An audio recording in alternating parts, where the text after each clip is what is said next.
Hello అండి, గోధుమ పిండితో బాదుషా స్వీట్ ఎలా చేద్దాం ఇప్పుడైతే చూద్దాము. ఒక టేబుల్ స్పూన్ సాల్ట్, ఒక టేబుల్ స్పూన్ ఇంకా బేకింగ్ పౌడర్, ఇంకా కాచిన నెయ్యి ఇంక ఇందులో వేసేసుకొని ఒకసారి కలిపేసుకున్న తర్వాత కొద్దిగా వాటర్ పోసుకుంటూ మొత్తం మెత్తగా అయితే కలుపుకోవాలండి. ఒక 10 నిమిషాలు నానబెట్టేసుకొని తర్వాత చిన్న చిన్న ఉండల్లాగా అయితే తీసుకొని మధ్యలో ప్రెస్ చేస్తూ ఉంటే ఇలా గుంటల్లాగా ప్రెస్ చేస్తూ ఉండాలండి. ఇంకా రౌండ్ షేప్లో ఇంక ఇలా మొత్తాన్ని ఇలా ఒత్తేసుకొని ఇలా పెట్టేసుకోవాలండి. తర్వాత 3 కప్పుల గోధుమ పిండికి 1 కప్పు షుగర్ అయితే తీసుకున్నానండి. 2 గ్లాసులు వాటర్ అయితే పోసుకున్నాను. ఇంకా దంచిన యాలక్కాయలు వేసుకున్నాను.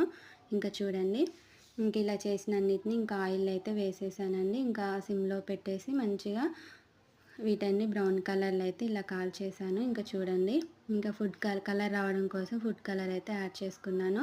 ఇంకా పాకం వచ్చాక వీటన్నిటిని ఇందులో వేసేసాను. ఇంకా స్వీట్ అయితే రెడీ అయిపోయింది. మా వీడియో నచ్చితే లైక్ చేయండి.